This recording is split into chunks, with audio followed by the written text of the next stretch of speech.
वित्त मंत्री निर्मला सीतारमण ने रविवार यानी कि 1 फरवरी को संसद में अपना लगातार 9वां केंद्रीय बजट 2026 पेश किया।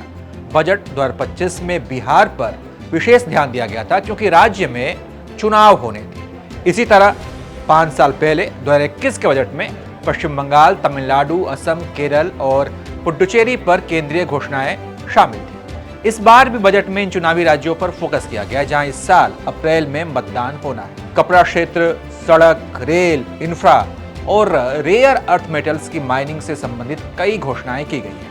वहीं दूसरी ओर वित्त मंत्री सीतारमण के भाषण में इन राज्यों को टारगेट करते हुए टूरिज्म और तीर्थ यात्रा प्रोग्राम से संबंधित कई तरह के ऐलान हुए। आइए इस वीडियो में बताते हैं कि चुनावी राज्यों के लिए इस बजट में क्या है। अगर हम बात पश्चिम बंगाल की करें तो यहाँ पर पर्यावरण के अनुकूल माल ढुलाई को बढ़ावा देने के लिए पूर्व में डंकुनी से पश्चिम में सूरत तक एक नया डेडिकेटेड फ्रंट कॉरिडोर बनाया जाएगा।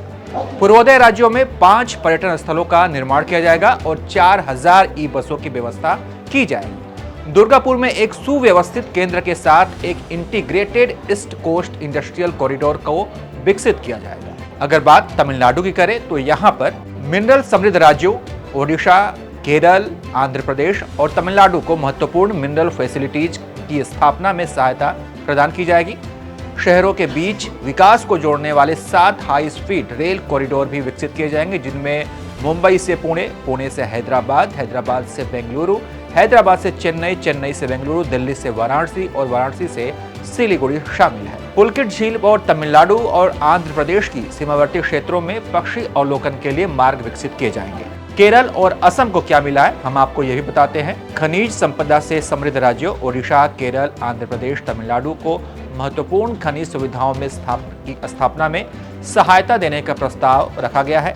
कछुओं के प्रमुख घोंसला बनाने वाले स्थलों के साथ साथ उनके लिए मार्ग भी विकसित किए जाएंगे।